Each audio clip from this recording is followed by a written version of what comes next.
Assalamualaikum warahmatullahi wabarakatuh. Selamat pagi pemirsa. Kembali Anda bersama kami dalam program Dialog Editorial Pagi. Dan seperti biasa, Editorial Pagi kami siarkan secara langsung dari Studio 2 MCR Tarakan TV. Dan Anda bisa mengikuti siaran ini melalui siaran TV digital. Dan Anda juga bisa mengakses siaran ini melalui media sosial kami di Facebook dan juga YouTube. Baik, dan pemirsa, kita baru saja usai mengikuti gelaran akbar secara nasional ya, pemilu 2024, dan tentunya Anda yang di rumah juga semuanya pada nyoblos. Yang penting sudah punya KTP, sudah cukup umur, pastinya semuanya sudah nyoblos dan tentunya ditandai dengan tinta biasanya di jari kita. Nah, untuk hari ini kita akan berbincang-bincang dengan narasumber yang sudah hadir di studio saat ini bersama saya. Nanti saya akan perkenalkan satu persatu. Kita akan bincang-bincang terkait pasca pencoblosan atau pemilu, seperti apa kondisinya atau tahap-tahap apa yang sedang dilalui saat ini. Langsung saja saya perkenalkan. Yang pertama ada Mas Heri Fitrian dari KPU Kota Tarakan. Beliau adalah komisioner dari KPU Kota Tarakan. Selamat pagi, Mas. Selamat pagi. Apa kabar? Sehat? Alhamdulillah sehat. Alhamdulillah sehat. Semuanya berjalan dengan lancar? Alhamdulillah sampai H+6 hari ini berjalan lancar ya. Alhamdulillah. Tidak ada kendala, tidak ada gejolak yang terjadi di masyarakat. Baik, nanti kita ngobrol lebih jauh lagi ya. Dan selanjutnya ada, saya panggilnya Bang Den aja ya, dari Satgas Wil Kaltara Densus 88 Anti Teror Polri. Apa kabar Bang Den? Alhamdulillah. Mohon maaf kenapa beliau harus pakai masker karena memang aturannya sudah begitu ya Mas ya. Oke, saya nyapanya Bang Den ya. Oke, baik, dan di sebelah beliau ada Bang Johnson dari Bawaslu Kota Tarakan di Divisi Penanganan Pelanggaran dan Penyelesaian Sengketa. Pagi Bang. Selamat pagi. Apa kabar? Puji Tuhan baik. Sehat ya Bang ya. Baik, ada bertiga kita hari ini kita akan ngobrol terkait dengan pasca pemilu 2024. Kita akan memberikan informasi juga tentunya kepada pemirsa Tarakan TV dimanapun berada yang bisa mengikuti siaran ini. Mungkin saya ke Mas Heri dulu ya. Mas Heri, sampai hari ini apa tahapan yang sedang dilakukan saat ini, yang sedang progres? Baik, pasca 14 Februari 2024 kita sudah melaksanakan hari pemungutan suara ya. Dengan 5 pemilihan presiden, wakil presiden, DPR RI, DPD RI, DPRD provinsi dan DPRD kota. Nah, saat ini sedang dilaksanakan rekapitulasi di tingkat kecamatan. Rekapitulasi. Walaupun ada perintah dari KPU RI sempat ditunda selama 2 hari, namun selebihnya tidak ada masalah. Kenapa harus ditunda Mas? Karena ada perbaikan sistem di Sirekap, Okay. lagi di upgrade lagi ya supaya lebih. Karena memang kalau di aplikasi itu kan namanya ini semuanya terjadi ya. Semuanya ini masalah teknikal saja. Ibaratnya kayak misalnya sama seperti handphone ya. Kalau misalnya ada beberapa temuan bugs ataupun ada kendala di situ pasti ada upgradean gitu kan. Ya kalau aplikasi itu kan kadang-kadang di Android ataupun di iOS itu kan nanti kalau misalnya ada pembaruan minta upgrade gitu kan. Nah begitulah juga Sirekap, namanya juga sistem aplikasi ya Mas. Namun perlu kami tegaskan bahwa kepada seluruh masyarakat jangan khawatir, Sirekap ini hanya alat bantu. Ya, alat bantu agar masyarakat sebenarnya sudah dapat informasi lebih cepat dalam hal perhitungan suara. Namun yang tetap menjadi patokan adalah perhitungan secara manual. Perhitungan secara manual ya. Berjenjang dari tingkat kecamatan sampai nanti di tingkat kota, provinsi maupun nasional. Sehingga saat ini hari ini sudah mulai lagi untuk rekapitulasi di tingkat kecamatan ya, tersebar di 4 kecamatan yang ada di Kota Tarakan, dihadiri oleh para saksi, kemudian Bawaslu ya, dan juga kondisi pelaksanaan rekapitulasi itu selalu dalam keadaan aman karena dijaga oleh aparat pihak kepolisian maupun aparat bantu dari pihak TNI sebagai backupan. Kita harapkan selama proses rekapitulasi suara itu berjalan lancar, aman, damai dan tidak ada kendala apapun. Jadi artinya kalau proses rekapitulasi sendiri ini akan memakan waktu berapa lama Mas Heri? Tergantung ya Mas ya. Jadi begini, rekapitulasi ini kan baru dibuka satu panel ya. Nah, kalau membuka satu panel itu mungkin akan agak lama. Berbeda kalau misalnya kita membuka 2 atau 3 panel, ya. Karena itu katakanlah Tarakan Barat, ya. Kalau saya berhitung 89 TPS yang ada di kecamatan di Kelurahan Karanganyar, ya kan. Nah, untuk merekap pemilihan presiden wakil presiden aja membutuhkan waktu 2 hari. 2 hari. 2 hari baru selesai untuk 89 TPS itu. Itu pun kerja dari pagi sampai malam. Nah, bagaimana dengan pemilu lain? Iya. Target kami sih sebenarnya 1 minggu. Cuman untuk Tarakan Barat karena paling banyak TPS-nya itu bisa berlangsung selama 10 hari. 10 hari. Ya, yang paling cepat itu Tarakan Utara karena jumlah TPS-nya pun lebih banyak di Kelurahan Karanganyar daripada Kecamatan Tarakan Utara. Itu bisa berlangsung 5 atau 7 hari. Paling cepat itu 5 hari karena memang mereka hanya membuka 1 panel berbeda. Kita usulkan memang walaupun memang belum ada perintah dari provinsi ataupun kalau kita membuka 2 panel tuh harus ada persetujuan dulu Mas dari provinsi gitu kan, ada aturannya. Kita SK-kan atau kita apa sehingga tidak melanggar aturan. Nah, kalau Tarakan Barat tuh rencana buka 3 panel, tengah juga 3 panel dan timur itu 2 panel nanti. Sehingga proses rekapitulasi itu lebih cepat dan perkiraan kami ya 10 hari itu selesai sehingga nanti perkiraan antara bulan 3 nanti ya tanggal 2 atau 3 atau 4 ya bisa dilakukan rekapitulasi tingkat kota. Kalau rekapitulasi tingkat kota tuh paling sehari aja selesai. Selesai ya. Sudah mengumpulkan data dari tiap kecamatan. Nah, kebetulan kan kita kecamatan tidak banyak, hanya 4. Sehingga kalau memang kita hitung 1 hari ataupun kalau misalnya ada kendala ya biasanya dari pagi sampai malam. Tapi biasanya 1 hari. Pengalaman kita 2019 itu 1 hari. 1 hari. Ya. Baik, meskipun artinya di aplikasi kita sebenarnya sudah tahu ya, sudah kelihatan begitu.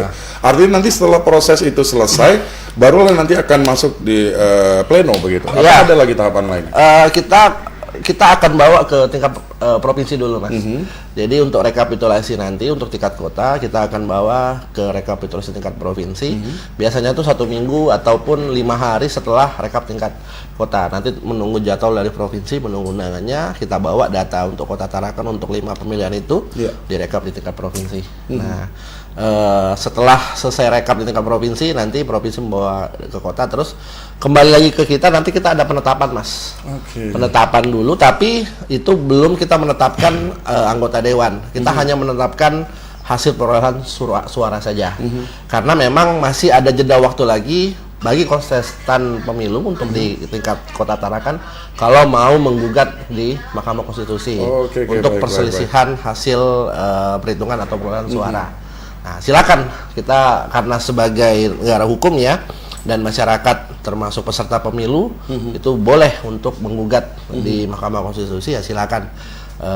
Kemudian kalau misalnya sudah diperkarakan di Mahkamah Konstitusi, disidangkan, kemudian sidangnya sudah selesai, ibaratnya sudah ingkrah ya, keputusan itu sudah ingkrah, sudah final, baru kita tetapkan lah.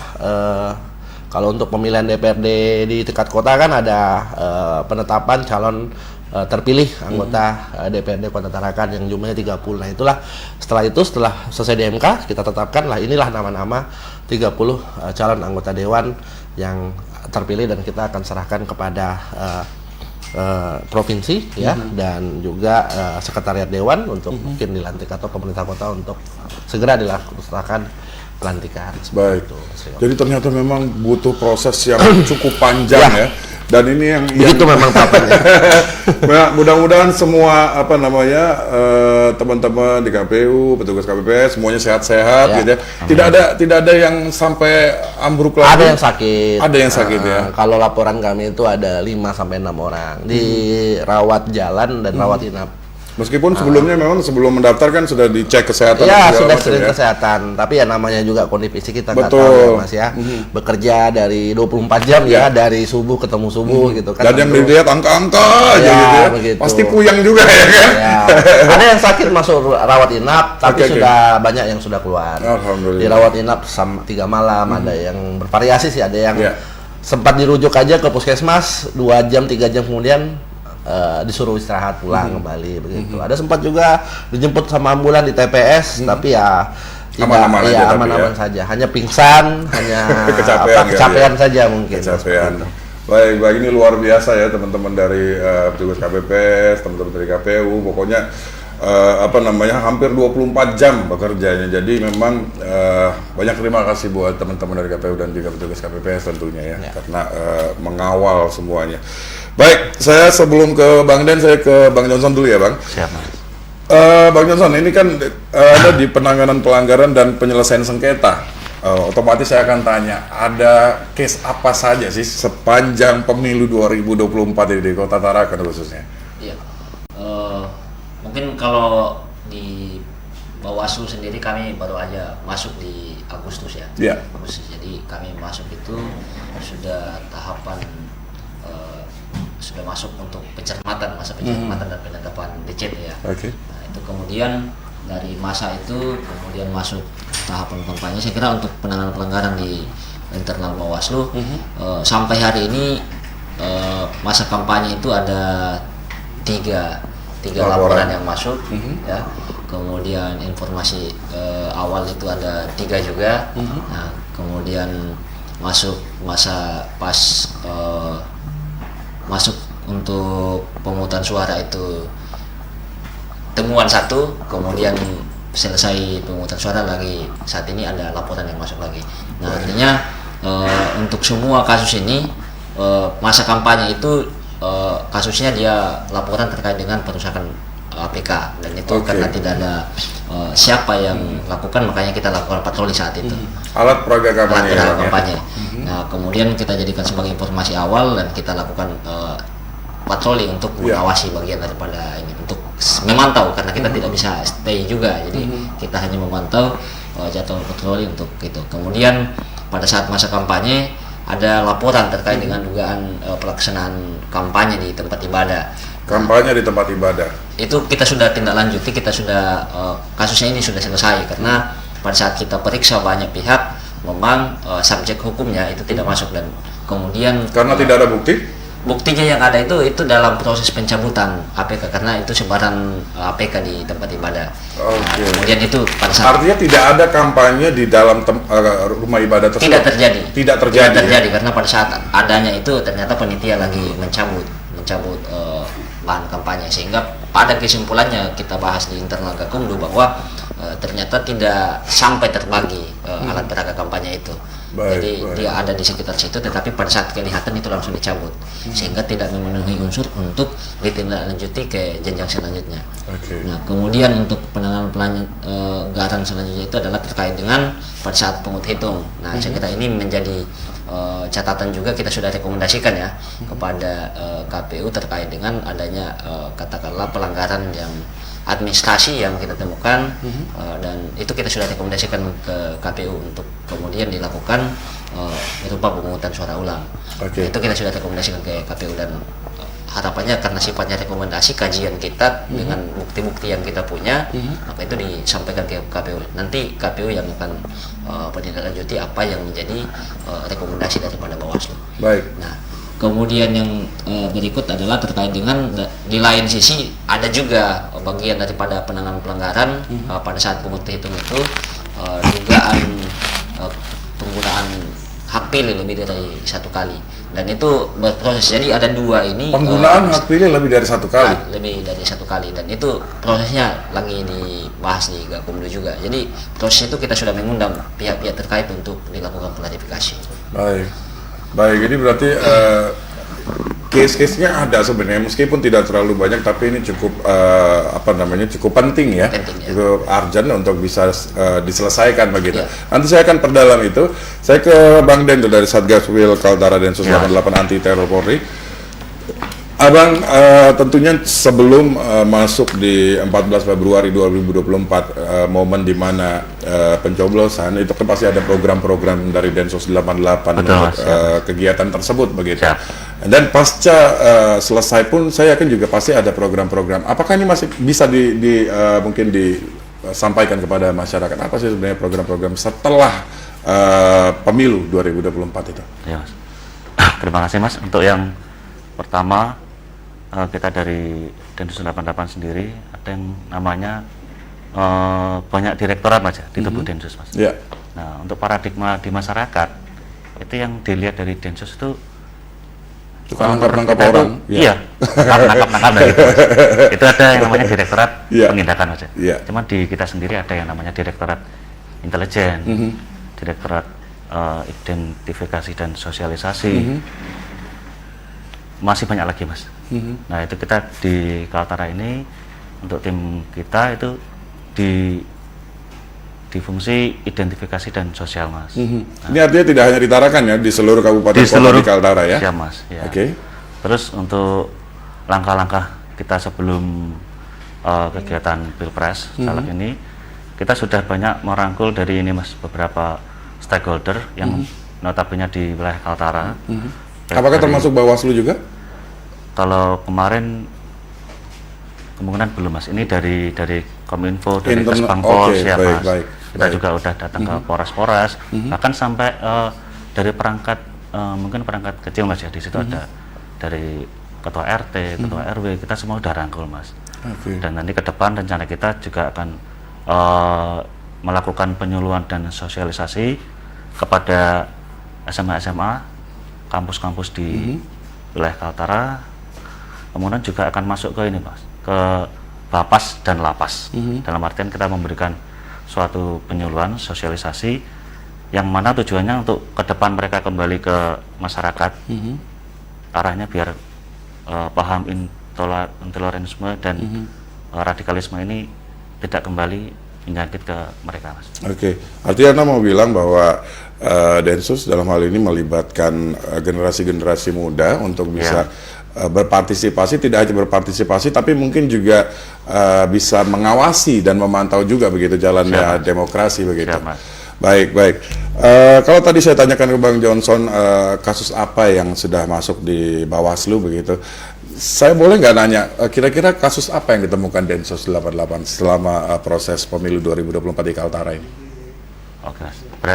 Kemungkinan aja untuk mengarah ke pasca hitung cepat quick-count ini, Mas. Mungkin dari rekan-rekan teman-teman Bawaslu dan KPU yang lebih berwenang, Mas, ya. Iya. Kalau kita arahnya hanya kita menjalankan tugas sesuai dengan tupoksi kita, Mas, yaitu pencegahan dan sosialisasi ke beberapa stakeholder, Mas. Tapi adakah sesuatu yang indikasinya ke arah-arah apa namanya pemecah belah gitu atau yang terkait dengan itulah? Nah, kalau Adakah? masalah tersebut, Mas, itu kembali lagi ke tujuan awal kita.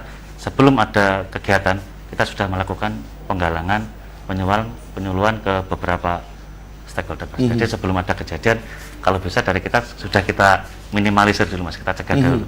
Jadi belum terjadi sudah Siap, di Mas. ini ya. Memang fungsi kita di Luar situ, Mas. biasa, dari sini berarti belum terjadi sudah dicegah dulu Siap, Mas. supaya ini tidak terjadi begitu ya. Siap, Mas. Dan Kita begitu pula antisipasi setelah dulu. selesai begitu ya. Siap.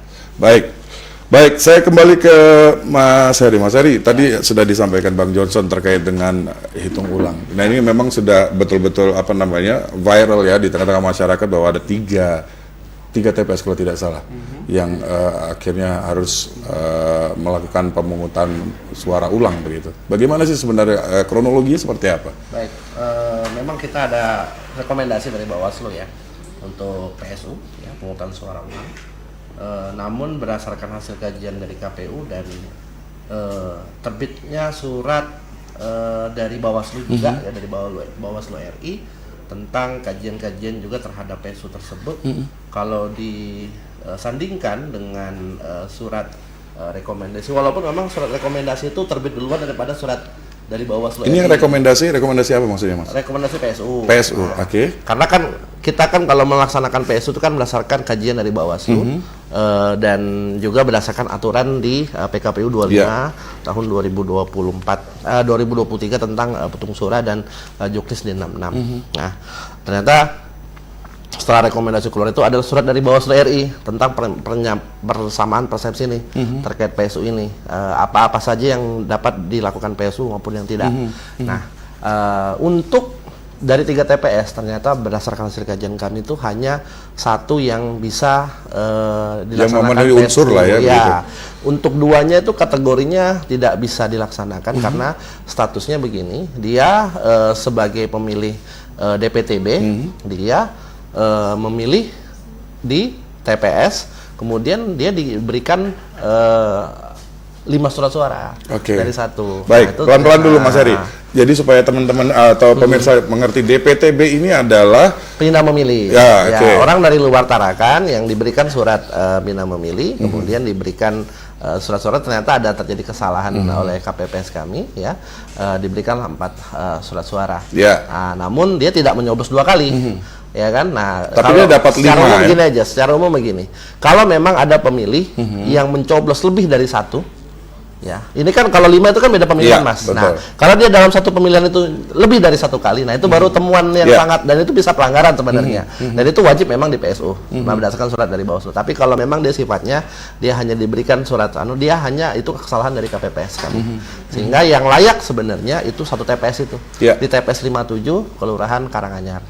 Nah, karena di situ memang kasusnya dia memilih itu berulang kali, Mas. Oke. Ada 7 malahan. Ada 7? Lebih dari 1. Ya, Wow. ya, mungkin bisa dijelaskan Nanti, lanjut oleh ya, nanti Bang saya Johnson kembali. ya. Jadi Kembali ya, nanti kita akan perdalam. itu memang sudah temuan Bawaslu dan memang kita sudah persiapkan. Insya Allah itu pelaksanaan PSU itu hari Kamis, lusa. Oke. Untuk 5 pemilihan Artinya ya, presiden, nah. ya, DPD RI, Ya. DPR RI, kemudian DPD provinsi dan DPD kabupaten kota. Nah, seperti itu. Kembali dari nol lagi ya. Iya, dari itu lagi Kayak karena pom memang- bensin dia, ya. ya, karena begini ya Mas ya. Setiap rekomendasi Bawaslu itu wajib kita laksanakan, ya kan, berdasarkan kajian-kajian, dan memang kita pertimbangkan juga apabila ada kajian-kajian lain ataupun ada surat edaran lain yang masuk. Dan memang sebenarnya PSU ini juga kami sayangkan sebenarnya tidak bisa tidak boleh terjadi sebenarnya. Harusnya tidak boleh terjadi, ya. Namun karena memang kita tidak tahu kondisi lapangan bagaimana di TPS tersebut, karena saya juga ini nggak bisa membagi waktu dan tenaga. Jika ada, memang saya pada saat hari pemilu itu banyak terima laporan nih, kejadian-kejadian unik dan kejadian yang mungkin banyak kesalahan-kesalahan yang terjadi. Namun saya langsung datang ke TPS, saya redam, saya kasih tahu aturan yang, karena begini Mas, ya namanya masyarakat ya dia akan mempertanyakan haknya Iya. sebagai warga masyarakat Ya. untuk bisa memilih ya. Cuman kan dalam hal pemilih itu kan ada aturannya Mas. Iya. Nah, kita sudah memberikan sosialisasi dan kita berikan kesempatan kepada masyarakat. Ini biasanya kasusnya yang luar Tarakan Ya, yang tidak berdomisili di Tarakan, berdomisili, ya. KTP-nya bukan Tarakan. Tapi Kita saya sudah- punya KTP warga negara Indonesia, Nah. saya berhak untuk memilih pokoknya, Mas. tiba-tiba di TPS sudah marah-marah kayak gitu kan. Padahal Iya, KTP-nya iya. Jakarta Iya. atau Surabaya misalnya kan. Nah, padahal kan di aturan itu kan dia masukkan kategori DPTB. Betul. Namun- Harusnya sudah diurus di sebelumnya Iya, ya. sebelum Suratnya. tanggal 15 Januari 2024. Ada kemarin. diberikan kesempatan untuk Iya. mengurus surat itu. Nah, namun kan ya itulah Pak, Mas, kita sayangkan ya ada beberapa masyarakat, ada yang dijelaskan dia mengerti, ada yang dijelaskan masih ngotot. Nah, kasusnya yang sempat itu terjadi kan dia sudah tidak berhasil di KPU. Iya. Meminta diuruskan DPTB Iya. karena sudah H-2 atau H-1 udah nggak bisa lagi Mas, Iya, karena sudah nggak H-7 sempat pun ya. dia melapor ke Bawaslu, ternyata juga tidak bisa. Dia mencoba di TPS, ternyata Langsung, siapa ya, tahu bisa, ya kan? ya, siapa tahu bisa, ternyata lolos. Saya tidak tahu terjadi bagaimana di TPS itu. Ya, tapi bagaimanapun itu sebenarnya juga kesalahan dari kami, ya kami akui itu, dan memang ada perbaikan lah nanti ke depannya. Walaupun memang PSU ini bukan hal baru bagi kami, Mas. 2019 juga pernah terjadi. Sudah pernah terjadi, Pernah Mas? terjadi ya itulah. Kita sebagaimanapun kita berusaha semaksimal mungkin, kita berusaha untuk melaksanakan BIMTEK, mengasih pemahaman ya. Masih ada celah yang mungkin Iya, menjadi kekurangan betul. kami. Kita tidak tahu apakah faktor X lainnya. Ini juga belum menjadi kajian ya secara komprehensif. Ya, mungkin nanti teman-teman Bawaslu bisa menambahkan. Ya, yang jelas kami sudah bekerja sesuai dengan aturan apa yang menjadi petunjuk kami di PKPU maupun di Juknis. Ya, kalau sudah terjadi seperti ini ya sudahlah. Lebih baik bagaimana kita memperbaiki agar lebih baik lagi sehingga Ya. minimalisir kesalahan-kesalahan yang terjadi seperti itu. Artinya memang PSU ini harus dilakukan, mau tidak mau harus dilakukan. Iya, harus dilakukan karena ancamannya pidana Mas kalau kita dilaksanakan. Di Undang-Undang 7 tahun 2017 itu udah, kalau ada rekomendasi Bawaslu tentang PSU kita harus laksanakan. Yang ini kita laksanakan nanti tetap. Meskipun harus dikaji dulu ya. Iya, apakah, dikaji dulu masuk apakah, unsur atau masuk tidak. unsur begitu. atau tidak begitu. Baik, langsung ke Bang Johnson sih Bang. Bang, ini kan tadinya rekomendasinya ada 3 TPS toh yang disampaikan ke KPU, tapi ternyata yang memenuhi unsur menurut KPU hanya 1 TPS begitu. Pada saat itu apa yang bagaimana bahasanya untuk merekomendasikan ke KPU pada saat itu? Tentunya yang bukti-bukti yang ada yang kita kumpulkan itu berupa misalnya absensi, ya. Ya. Itu ada daftar DPT, kemudian ada DPTB, kemudian daftar DPK. Ini yang kemudian kita dan yang kita temukan itu di 2 TPS itu DPTB yang banyak bermasalah.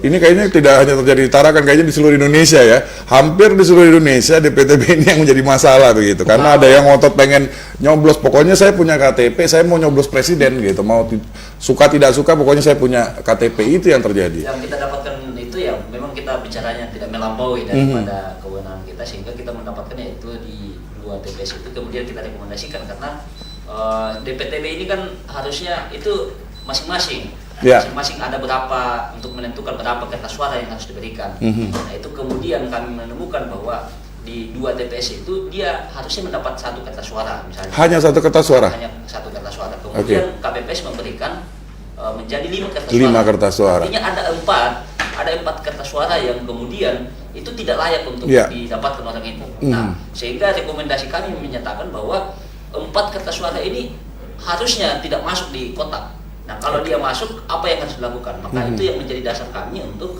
mengusulkan terkait dengan pemilihan pemungutan suara ulang. Nah di lain sisi kami juga melakukan katakanlah koordinasi dengan KPU dengan termasuk adanya surat edaran dari Bawaslu RI untuk menyamakan persepsi terkait dengan DPTB ini, penggunaan DPTB, sehingga itu yang kemudian menjadi diskusi kami terhadap KPU dan kemudian saya mendapat informasi dari Bawaslu dari KPU sebelum ke sini bahwa yang bisa ditindaklanjuti itu 1. Hanya 1 TPS. Kenapa kemudian wajib ditindaklanjuti? Karena sesuai dengan pasal 549 Undang-Undang 7 itu disebutkan di situ. Ketika ini saya bacakan aja, pasal 549 itu, dalam hal KPU Kabupaten Kota tidak menetapkan pemungutan suara ulang di TPS sebagaimana dimaksud dalam pasal 373 syarat ayat 3, sementara persyaratan dalam undang-undang ini telah terpenuhi, anggota KPU Kabupaten Kota dipidana dengan pidana penjara paling lama 2 tahun dan denda paling banyak 24 juta. Artinya bahwa dengan rekomendasi yang kita sampaikan, ketika fakta-faktanya atau bukti-buktinya kuat dan masuk yang dimaksud dengan pasal yang pasal 373 ini terkait dengan 372, 373 dan 374 itu Undang-Undang 7 itu membahas tentang pemungutan suara ulang. Nah, ketika memenuhi syarat itu kemudian KPU tidak menindaklanjuti, maka tentunya itu akan masuk dalam pidana yang dimaksud, yaitu ancaman 2 tahun penjara dan denda 12. Baik, sampai di situ dulu. Dari 3 TPS yang Bawaslu laporkan atau rekomendasikan untuk pemungutan ulang begitu, hanya 1 akhirnya TPS yang akhirnya perbolehkan untuk pemilihan ulang begitu. Ada 2 TPS dari rekomendasi Bawaslu yang tidak masuk dalam unsur tersebut begitu. Menurut Anda seperti apa? Sebenarnya ada 3. Yang satunya itu penggunaan suara, 1 TPS itu penggunaan suara pemilihan, penggunaan hak pilih dari 1 kali. Kemudian 2 TPS lainnya itu juga masuk di DPTB. Nah, kemudian hasil kajian kami yang awal tadi itu bahwa itu tidak layak 4 ya. Nah, tetapi dengan adanya surat yang turunan daripada Bawaslu RI untuk menyamakan persepsi itu, kemudian kita konsultasikan ke Bawaslu provinsi juga, kemudian kita koordinasi dengan KPU, sehingga memang ketika melihat penyamakan persepsi itu, surat edaran itu menjadi acuan kita untuk kemudian memang yang sepakat bahwa memang yang bisa masuk di situ hanya 1 TPS. Ini yang saya mau dengar tadi sebenarnya. Apakah sudah sepakat nih antara Bawaslu dan KPU atau ini masih terus diperjuangkan untuk yang 2 itu masuk? Ternyata sudah sepakat ya. Ya berarti sudah titik, artinya cuma 1 TPS yang disepakati untuk ada pemungutan ulang gitu ya. Selanjutnya, Bang, kemudian apa lagi tahapan-tahapan yang ingin dilakukan Bawaslu mungkin? Ya tentunya untuk kasus ini karena ada 2 terkait dengan PSU ini khususnya ini ada 2. Kalau dua jenis pelanggaran di situ. Jadi kalau di Bawaslu ini mengkategorikan itu ada 4 sebenarnya jenis pelanggaran. Yeah. Yang pertama itu jenis pelanggaran pidana. Tindak pidana pemilu itu diselesaikan di Gakumdu. Nah, kalau dia pelanggaran administrasi, maka itu dia diselesaikan di internal Bawaslu atau keluar berupa putusan atau rekomendasi. Baik. Kemudian yang ketiga itu dia pelanggaran kode etik, itu bisa muaranya ke DKPP atau kalau dia badan ad hoc maka masing-masing lembaga, misalnya KPU atau Bawaslu yang menindaklanjuti. Yeah. Nah, yang ketiga itu 4 itu adalah undang-undang lain. Nah, ada 2 yang terjadi pada saat pemungutan suara, itu ada 2 pelanggaran yang terjadi di situ. Pertama pelanggaran secara administratif, yang kedua pelanggaran secara pidana pemilu. Jadi ada 2 pelanggaran yang sudah Ada dilakukan 2. begitu. Jadi secara administratif itu misalnya penggunaan suara lebih dari 1 kali itu penggunaan suara lebih dari 1 kali, hak pilih lebih dari 1 kali itu masuk dalam pelanggaran tindak pidana pemilu. Iya. Maka itu dibahas di sentra terhukum karena ancamannya itu pada pasal 516 Undang-Undang 7 dan pasal 533 Undang-Undang 7. Nah, kalau dia pelanggaran administratif misalnya dengan merekomendasikan untuk melakukan pemungutan suara ulang karena itu tata cara adanya kesalahan dalam tata cara atau prosedur pelaksanaan pemilu atau tahapan pemilu. Itu kemudian karena ada kesalahan itu kemudian kita rekomendasikan kepada KPU untuk diperbaiki. Nah, caranya perbaiki adalah dengan cara Pemungutan suara ulang. Baik, jadi sudah aman ya Bang ya? Artinya sudah sepakat antara Bawaslu dan KPU. Bang Den, santai. Mungkin yang DPTB tadi ya, teman-teman yang masuk di DPTB, yang dia tidak boleh mencoblos, mudah-mudahan nggak ada yang stres terus tiba-tiba dia merakit bom di rumah gitu ya. Jangan sampai itu terjadi ya. Kalau bisa langsung di-cut gitu ya. Tapi nggak ada lah yang sampai yang gitu-gitu. Secara umum, Bang Den, apa menurut Anda kalau kita mungkin berkaca flashback di pemilu yang sebelumnya ya, begitu banyak kericuan, konflik, gesekan dan sebagainya begitu. Secara umum Anda melihat di Kaltara ini seperti apa? Apakah masih ada aura-aura konflik begitu di 2024 ini? Kalau mengacu pada tupoksi kita Mas, dari tim Dinsos, itu kalau mengarah ke sana itu kemungkinan tidak ada Mas. Jadi selama seorang napiter itu berada di lapas, ataupun mereka sudah keluar dari lapas ke lapas, itu kita selalu kawal, kita selalu monitor perkembangan di dalam, dan itu pun juga kita selalu kasih masukan Mas, dalam artian kita kasih penyuluhan, kita kasih sosialisasi terkait paham, dan mungkin juga ada ini Mas, pendekatan secara persuasif, nah, secara halus kita nanti juga sentuh dari pihak keluarga, dari pihak perangkat, dalam artian kita juga ada lakukan besukan online Mas, nanti ada seperti video call, nah itu kita juga tanam jaringan seperti itu Mas. Jadi artinya kalau kita terus dari situ Mas. Iya, ini artinya kita bicara tentang person yang memang tersangkut kasus hukum begitu ya. Siap, Mas. Tapi untuk orang-orang atau masyarakat yang bebas di luar sana, sekarang bisa loh Mas, dari Google aja kita bisa loh bikin ini, ada itu tutorial membuat bom rakitan. Ada itu.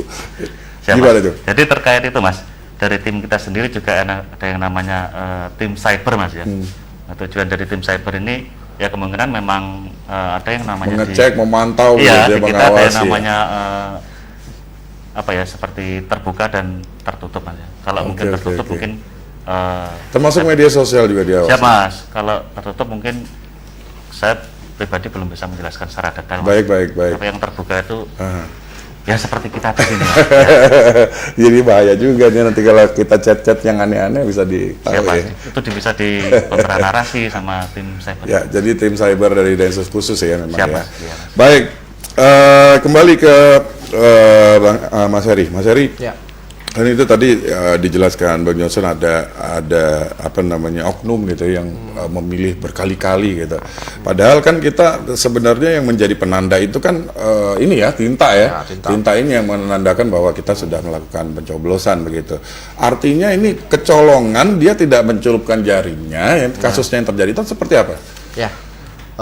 Sekali lagi saya sampaikan bahwa itu memang teknik Mas, teknikal. KPPS ini memang sudah kita bintek, sudah kita berikan pemahaman, sudah kita berikan pelajaran. Cuman kondisi lapangan itu kadang-kadang tidak seendah teori yang ada gitu kan. Nah, ketika masyarakat datang ke TPS, ada beberapa ya berbondong-bondong, ada KPPS yang memeriksa, ada ketika, nah segala sesuatu hal yang terjadi itu Mas, memang di jam-jam krusial Mas. Pelanggaran-pelanggaran itu terjadi Mas. Antara jam berapa? Jam 12 sampai jam 1. Jam 12 Sampai oke. jam 1. Ini mau, Ya. mau penutupan Karena ya? kategorinya DPK itu, pemilih DPK itu kan dia boleh datang ke TPS jam 12 siang. Selama persediaan surat suara di Surat-suaranya TPS itu masih ada. Nah, ketika jam-jam 11, jam 12 itu udah mulai tuh banyak masalah. Antrian panjang terjadi di TPS, kemudian belum lagi kalau kita di TPS itu Mas, karena dengan 5 surat suara, itu kan memakan waktu di dalam bilik itu sekitar katakanlah 3 sampai 5 menit. Betul. Gitu kan. Melipatnya yang paling lama Mas. Yang paling lama. Itu paling Nah, lama. belum Saya lagi- aja setengah mati. Ya, itu. belum lagi yang antri gitu kan, belum lagi Betul, yang betul, tiba-tiba betul. datang di DPK Iya. ini kan. Nah, itu makanya kita selalu memberikan pemahaman pada masyarakat, tolong masyarakat yang sudah punya hak pilih diharapkan datang lebih pagi, jam 7, jam 7, jam 8, jam 9. Itu jam-jam sudah paling enak gitu ya. Tapi kan di kalau C6 kan sudah ada tertera tuh Mas. Iya, jamnya, iya, kan? sudah anu kan sudah jelas gitu Oh, kan. Tolong jam 7, datang jam 8, jam pemberitahuan itu sudah kita maksimalkan, datang jam sekian agar tidak terjadi penumpukan. Ya, tapi nyatanya mungkin masyarakat entah apa yang ditunggu saya tidak tahu, entah apa yang Masak dinanti. dulu mungkin. Ya, atau kegiatan lain saya Ngurus tidak tahu gitu kan. anak-anak, ngurus Datang lagi jam bapaknya. 11, datang jam 12, tiba-tiba jam 12 itu udah sangat crowded sekali. Nah, Iya. kita juga, nah petugas kami ini kan ya memang ada linmas di situ, ada juga mungkin Aparat aparat, ya. tapi kan aparat kan tidak boleh masuk ke dalam Betul, area TPS, betul. dia hanya memantau di luar kan. Dari luar. Nah, petugas KPPS kami juga agak riuh, terutama KPPS 2 dan 3 ya, Iya. yang sebagai pencatat penerima pemilih yang datang. Nah, Betul. itu teknikal sih sudah Mas. Ya, segala kemungkinan, dan di Bawaslu juga ada PTPS Mas. Nah, Iya. dia kan juga pasti akan membantu dan melihat di situasi seperti itu gitu kan, apakah ini temuan pelanggaran atau tidak dalam kondisi situasional yang mungkin agak crowded pada saat itu gitu kan. Jadi ya itulah Mas, namanya juga kita sudah berusaha. Iya.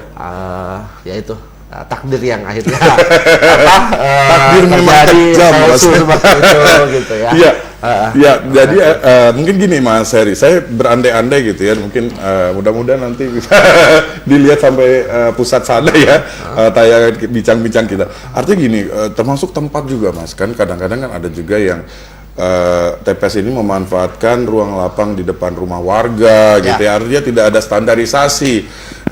Misalnya kalau gedung sekalian begitu, atau dibuat semi permanen, jadi alur masuk dan keluar pun jadi apa namanya lebih teratur gitu. Nah ini juga bisa itu juga bikin kecolongan nggak sih Mas ya, sebenarnya? kendala juga sih Mas. Tarakan ini kan kota ya Mas ya. Ya wilayahnya kecil tapi penduduknya banyak Mas. Untuk mencari TPS, lokasi TPS Iya juga saja sih ya. sudah sangat sulit. Betul. Kendala yang saya hadapi juga pada saat kampanye juga seperti itu Mas. Iya juga sih. Menentukan titik lokasi kampanye APK dan lainnya susahnya setengah mati Mas. Nah, Bawaslu juga pasti tahu lah hal itu. Untuk memantau dan Iya. mengawasi APK juga dengan kondisi wilayah sepertinya, mereka Iya. juga kesulitan gitu kan, belum lagi konflik sosialnya dengan masyarakat yang kita Betul, hindari betul. gitu kan. Apalagi kalau mama ya, susah. Terkait APK lah misalnya Iya, gitu iya. kan, Bawaslu menindak di rumah warga, Iya. kesulitan atau apa. Karena ya dia merasa ya mau dipasang di mana lagi Iya, gitu kan. Nah, betul, sama betul, hal betul. TPS juga seperti itu. Ya Selumit Pantai, Sebengkok, ya Iya, Karanganyar ada Pantai. daerah-daerah itu yang memang sulit sekali sulit, untuk ya. anu. Betul. Makanya kecil sekali TPS-nya itu. Tapi mau diapa? Daripada jauh dari Betul. warga kan, kita kan Tapi bisa- kita kan appreciate dekat sama ya, artinya warga. warga juga ikut membantu membangunkan TPS apa segala macam, ini kan luar Namanya biasa pesta sebenarnya. demokrasi lah Mas, saling membantu lah Mas. Iya, betul. Ya ini kita ngomong APK, ini kan di depan kantor KPU itu kan banyak tuh. Nah itu juga giliran kena rusak juga loh. Nah, ya itu. Bayangin. Tapi Mas saya tanya, di KPU ada CCTV nggak? Ada Ada kan? Harusnya di depan terlihat ada. dong. Ada. Kalau misalnya ada oknum yang Nggak sampai ke pinggir, nggak sampai ke sana ya jangkauannya. Di depan parkiran aja sih. Mas. Mungkin nanti ke depan kali ya yang mau masang APK harus sekaligus menyertakan CCTV di situ. Jadi ketahuan, jadi masing-masing punyanya masing-masing gitu. Pak Jason, ini kembali ke perusahaan APK tadi. Bukan hanya pengerusakan APK, tapi juga ada wilayah-wilayah yang sebenarnya tidak diperbolehkan untuk memasang APK. Ini boleh dijelaskan sedikit, Bang? Nah, kalau terkait dengan tempat yang dilarang itu, misalnya dia di tempat ibadah, tempat pendidikan, sama sekali tidak boleh, Ya, sama sekali tidak boleh. bisa. Meskipun di luar dari pagar misalnya gitu. Iya, termasuk pagar. Oke. Jadi pagar jangan sampai itu dipasang di situ karena itu kan bagian daripada pelanggaran. Ya. Beda kalau kemudian fasilitas pemerintah. Ya. Nah, fasilitas pemerintah itu sesuai dengan putusan ya, itu ada putusan terkait dengan itu, dan itu sudah diundangkan di PKPU 20 ya, PKPU 15 2023 kemudian diundangkan menjadi dirubah ya, Ya. rubahnya menjadi PKPU 20. Nah itu fasilitas pemerintah itu sepanjang tidak membawa atribut ke sana dan itu mendapat izin dari pihak pengelola, sehingga kalau ada yang mau menggunakan fasilitas pemerintah itu sebaiknya memang dia mendapat izin dulu. Oke, Ketika ada surat mendapat izin, rekomendasi jadi ya. tidak kategorikan sebagai bagian daripada pelanggaran. Baik. Nah itu bagaimana kalau yang ditempel-tempel di pohon misalnya gitu, atau dan juga termasuk yang di rumah warga, apakah itu diperbolehkan? Kalau sesuai dengan PKPU yang ada bahwa selama mendapat izin ya, Iya. Undang-Undang 7 juga sudah menyebutkan itu pasal 282 kalau tidak salah. Itu diperbolehkan. Itu diperbolehkan selama mendapat izin daripada pihak swasta, perseorangan atau swasta. Iya. Jadi kalau misalnya dia orang sudah mengizinkan maka itu sah saja. Dan kalau masuk masa tenang juga harus diturunkan dong. Iya. Itu di rumah. Tapi kalau misalnya di pohon ya memang hal yang dilarang dan itu bagian daripada. Tapi kita tidak terlihat ya kalau di Tarakan ya, Bang. Kalau di pohon itu langsung ditindak Langsung dari ditindak, Satpol ya? PP karena itu koordinasi dengan dinas terkait, misalnya di dinas lingkungan hidup. Iya, penegak warga karena melihat keindahan dan segala macam ya. Baik. Ini kalau kita ngobrolnya kita terusin bisa sampai 2 hari 2 malam kayaknya nih ya. Baik, mungkin saya ke Bang Den dulu. Bang Den, saya mau minta closing statement Anda di terakhir ini. Apa yang bisa Anda sampaikan kepada masyarakat Kaltara dan Tarakan khususnya begitu ya, terkait dengan momen bersejarah gitu ya, artinya momen besar bangsa ini, pemilu 2024 di awal dan sampai akhirnya pasca usai begitu. Apa yang ingin Anda sampaikan? Silakan. Terus ya Mas. Jadi kemungkinan kalau dulu Mas ya, dulu kan saya gabung ke Kaltara itu kan baru 1 bulan Mas. Nah, dulu kan mungkin di Jawa Timur, Ya. ya satu provinsi ya kita semua berdekatan Mas kota. Nah dalam artian kalau di Kaltara ini karena mungkin ada pisah-pisah pulau, kalau menurut saya hidup itu bukan terkait pemilihan warna Mas. Hitam putih itu tergantung kita yang akan membawa ke arah mana. Cakep. Nah terkait ini Mas, terkait apa pasca Pileg Pilpres ini, jangan jadikan perbedaan suku, agama, budaya, keanekaragaman yang ada di Indonesia ini sebagai wujud untuk perpecahan Mas. Namun jadikan sesuatu yang indah dalam artian ke depan bangsa Indonesia ini kan lebih maju, berkembang, dan nanti paham radikalisme Mas. Terima kasih. Mudah-mudahan semuanya paham dengan itu ya, wawasan kebangsaan, Siap, kemudian menjaga ideologi bangsa ini dan lain sebagainya begitu. Terima kasih Bang Rin untuk closing statementnya. Ke Mas Heri, apa yang ingin Anda sampaikan ke masyarakat Tarakan? Ya. Silakan. Saya terima kasih kepada masyarakat Tarakan sudah menjaga keamanan dan ketertiban selama proses pemilu kemarin. Tak lupa dengan aparat keamanan juga dari Polri, Ya. dari TNI, dari Satpol PP ya. Baik yang melakukan pengawalan secara terbuka maupun tertutup seperti Mas Den yang lakukan ya kan. Saya yakin kita ini dipantau oleh semua lini. Betul. Secara terbuka maupun tertutup, dan kami di KPU tuh selama ini juga dalam bekerja tuh merasa aman ya. Kita tidak tahu nih ya kontingensi yang terjadi ya, eskalasi keamanan nih meningkat pada saat pemilu, dan ya kami terima kasih kepada seluruh aparat lah, khususnya aparat keamanan. Sekali lagi mudah-mudahan sampai selesainya masa tahapan pemilu nanti ya keamanan dan kondusivitasnya tetap terjaga. Mungkin itu aja, dan memang saya terima kasih juga kepada pihak lainnya yang sudah membantu, termasuk pemerintah kota juga yang sudah sangat, dan pemerintah provinsi juga yang sudah membantu jalannya pelaksanaan proses pesta demokrasi ini, sudah membantu banyak KPU dalam menjalankan seluruh tahapan yang ada. Mungkin itu. Baik, terima kasih Mas Heri. Bang Johnson, apa yang ingin Anda sampaikan Bang buat masyarakat Tarakan? Ya, mengucapkan terima kasih kepada seluruh pihak bahwa hajatan 5 tahun sekali sudah dilaksanakan. Persoalan perbedaan pilihan itu hal biasa, namanya pesta demokrasi. Persoalan pemilihan saya kira itu sudah usai. Kita tinggal menunggu hasilnya. Silakan bersabar, apa yang telah kita tentukan, apa yang telah kita pilih itu akan membawa arah pergerakan atau arah perjuangan, termasuk dalam membangun daerah Kota Tarakan. Nah, kami juga menyampaikan dari Bawaslu Kota Tarakan kepada seluruh pihak, misalnya dari kepolisian, tentara, kemudian KPU, kemudian masyarakat, termasuk pemerintah kota yang banyak membantu kami selama berkoordinasi untuk melakukan pengawasan, dan tentunya tugas-tugas kami ini tidak bisa diselesaikan kalau kami berjalan sendiri, dan kami banyak dibantu, sehingga kami menyampaikan terima kasih sekali lagi kepada seluruh pihak dan termasuk masyarakat yang telah menyukseskan dari setiap tahapan pemilu tahun 2024. Baik. Saya totally forgot karena kita punya teman-teman dari UBT sebenarnya dan Subar. Saya mungkin ada satu perwakilannya, satu pertanyaan saja karena kita akan segera menutup. Boleh? Ya, silakan.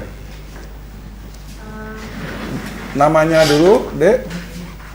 Assalamualaikum warahmatullahi wabarakatuh. Waalaikumsalam warahmatullahi wabarakatuh. Perkenalkan, nama saya Devi Sarmila Komadia. Saya perwakilan dari mahasiswa Universitas Borneo Tarakan. Jadi dari apa yang sudah saya dengar dari dialog semua dari awal sampai akhir, saya ingin mengajukan pertanyaan kepada Bawaslu.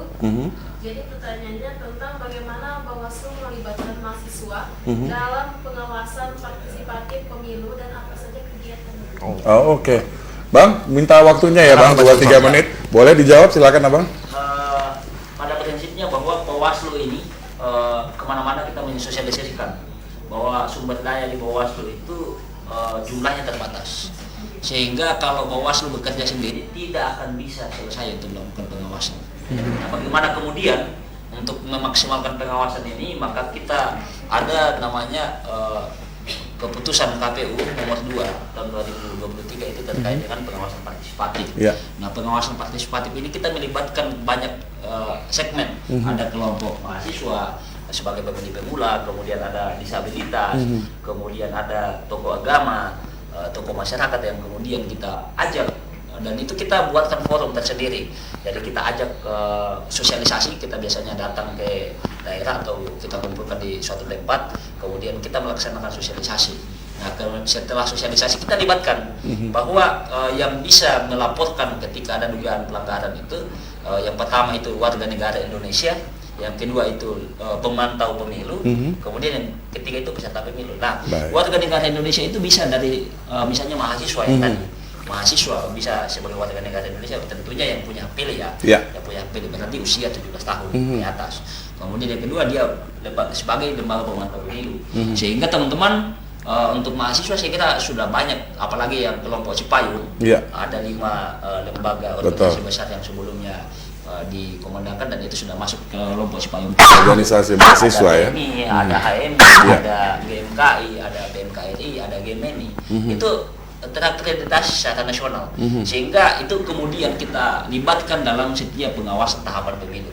Nah, saya kira itu cara kita untuk melibatkan seluruh stakeholder, termasuk semua masyarakat untuk bisa melakukan pengawasan, sehingga tidak ada celah untuk masyarakat atau kita untuk melakukan kecurangan atau apalagi melakukan pelanggaran. Iya. Baik, jadi artinya siapapun dia juga punya hak untuk bisa bekerja sama, berkoordinasi dengan Bawaslu ya. Justru Bawaslu akan semakin terbantu ya Bang ya dengan hadirnya mahasiswa juga. David, terima kasih ya untuk pertanyaan. Sudah puas jawabannya? Sudah puas ya. Sudah punya pacar? Nanti Om cariin maksudnya. Oke, terima kasih ya teman-teman dari UBT sudah hadir hari ini. Dan terima kasih Mas Heri, terima kasih banyak ya. Bang Den, terima kasih banyak. Bang Johnson juga terima kasih banyak. Mudah-mudahan sehat selalu bertiga. Dan tugas-tugas setelah ini mudah-mudahan lancar tanpa kendala. Dan yang kita inginkan adalah ujungnya adalah kita akan mendapatkan seorang pemimpin yang betul-betul nanti menjadi perpanjangan tangan kita, yang artinya bisa melancarkan aspirasi kita lah artinya gitu ya di ke depan gitu. Mudah-mudahan itu yang akan kita temukan jawabannya setelah ini. Dan tentunya untuk Anda pemirsa, dari perbincangan kami yang tidak terlalu lama ini mudah-mudahan membawa manfaat untuk Anda tentunya, dan juga membuka dimensi baru terkait dengan apa saja sih sebenarnya tahapan-tahapan setelah pemilu tadi sudah dijelaskan oleh 3 orang narasumber kita. Terima kasih untuk perhatian dan kebersamaan Anda pemirsa. Saya Rio Bayu bersama seluruh kru yang bertugas mengucapkan terima kasih, dan kita akan jumpa lagi tentunya di edisi mendatang. Dan ingat sekali lagi, kita akan selalu muncul di hari Selasa, Kamis, dan juga Sabtu. Kita akan jumpa lagi di edisi yang akan datang. Assalamualaikum warahmatullahi wabarakatuh. Selamat siang, sampai jumpa.